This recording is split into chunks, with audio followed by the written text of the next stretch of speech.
All right, Gloria, how do you do yellow letters and where do you buy leads, or how do you get leads? Great question. So I actually buy my leads from Melissa Data. You can go to ListSource, you can go to CRS Data, you can go all sorts of places and get a list. And my yellow letters, I actually write them out. I stuff them in an envelope, I address them on the front, address them on the back, shoot them out through the post office.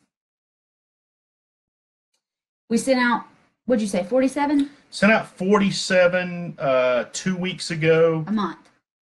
It was a September. We're in the middle of October. You know our anniversary is in 4 days. Yeah, I know. You told me you didn't get me anything, so I know. We'll see about that. But anyway, we sent out 47. We had 13 responses call back. So that was good. 11 of them were actually what I call engaging responses, meaning people talked to me about the property. One was a lady telling me that she didn't own that property anymore, and that I take that back. She owned the property, but the structure had been torn down a couple of years ago, so she didn't have the structure anymore. And then another lady called me to say, hey, don't know how you got my information, but this is the third letter that I've received from you. Actually, first batch of letters since I, don't know who, but somebody else is sending letters or postcards or whatever. So that's fine. But anyway, assured, I explained to her, and I do that a lot. If somebody asks me, how'd you get my information? I tell them. Public information. I tell them, I say, it's public record. My wife and I buy houses. We don't like to, when you deal with realtors and banks, there's no money left for you. Regular realtors. I'm a realtor. But anyway, I said, so we prefer to deal with people one-on-one. And a lot of times we order lists where people own houses that they're not living there. And we just send them a letter. And, that's the way we buy a lot of our houses. Hope it didn't cause any problem. Won't send you another one. Thank you. Good, good luck. Blah, blah, blah. So, but we had 11 engaging leads, and we had some people. We went on some appointments. We had people that were interested in terms. We actually had 4 properties, but it was 3 sellers. Right? We had one lady that owned one free and clear by herself. She had another property she owned jointly with her sister. And that was one we were pretty hopeful about because a lot of friction there, a lot of pain, but we couldn't come together on the numbers.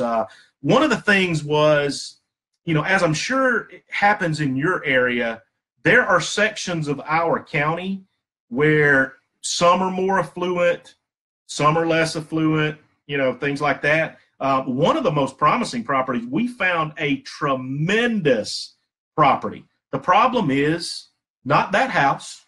It's all the houses around it, bringing the value down.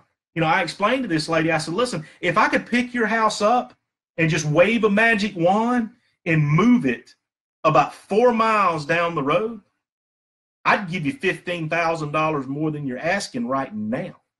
I said, there's nothing wrong with your property. You have maintained it in immaculate condition. But it's where it's sitting. House, she gets what, $425? She's $400. $400 a month, and it has a tankless water heater in it. And a huge yard. Huge. It is a huge yard. Oh my God, it was gorgeous. The house, the house is a little bit outdated. There's some paneling inside.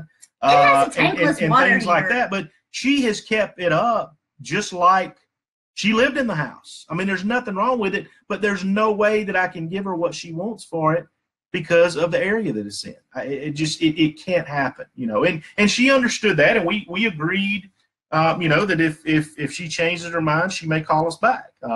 Very pleasant lady. We spoke at length about different things, and everybody's a lead source. Just couldn't, just really couldn't come to terms on that. So, 47, we were really, encouraged by the 11 that were actually good leads, but nothing panned out. And sometimes it happens that way. We've sent out lists where we had very few responses, but one of those ended up being the golden goose. And we made money on it. Kill, and you make a lot of money, right? And that's why I say it's kind of maybe not luck of the draw, but it's somewhat luck of the draw, right? Just because you have an amazing response rate doesn't mean you're going to sign a lot of contracts. And just because you don't have an amazing response rate doesn't mean you're not going to sign any contracts. If you want to talk about stats, we order lists of addresses, and I order about 1,000 at a time, as close as I can get to 1,000. Maybe 968, maybe 1042. And somebody asked, why do we order 1,000? It's volume discounting, just like anything else. The more you buy, the less you pay for them. Now, I will warn you this, okay? You want your list to be as current as possible. So don't go That's out. what I was about to say. Don't go out and order 1,000 if you're going to send 10 letters every week, okay? Because by the time you get down to 1,000, it's going to be stale, right? It's going to be stale. What I was going to say is, when I order that list of 1,000, and if I send out 100 letters every week, this time we send out 47, so it's going to take us twice as long to get all the letters out.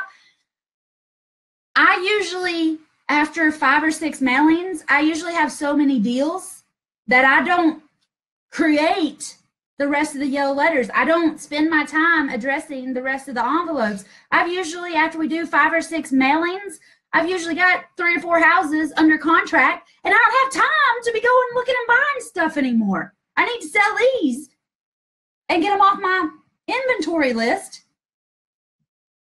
or my head goes crazy, which brings us to the next question. And we don't mind doing that, right? Because where's the cost in your letters? The stamp. The stamp, which is why a lot of people say, hey, do a 16-cent postcard instead of a 40-something cent stamp. Not doing the postcards. We've tried it. Crap. We've tried it. Crap. We've done it. Not doing them. Yes, you can do more, but we knock yourself out. They don't work. We don't see the same response rate. I see people that are having results with them, but we've tried them.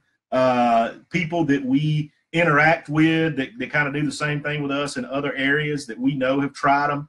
And we just don't feel like they have the same response rate. I feel like you got to do. And it's not just about sending the yellow letter. 5 times as many. It's the other ways that you can make this letter work for you. It's not just about the mailing list. It's other things that I teach you to do with these yellow letters.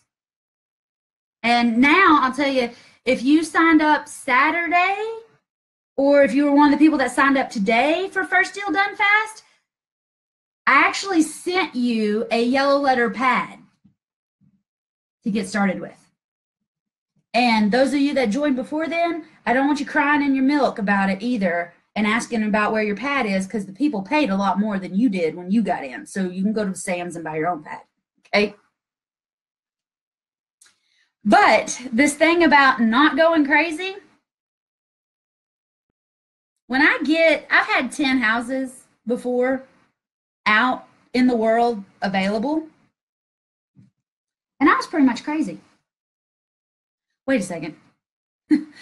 My crazy level is always on, but it was like flopped all the way over all the time.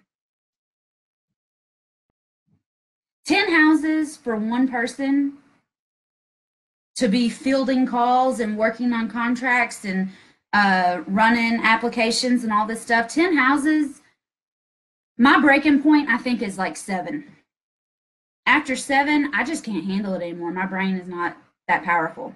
If you build this to the point where you're doing more than that, you'll eventually have to hire you a VA or an answering service or something like that. Once you get to that point too, you definitely need to come back to us, because we've got some experience with that. There's some do's and don'ts that we'll tell you what you need to do to make them successful and stuff like that. So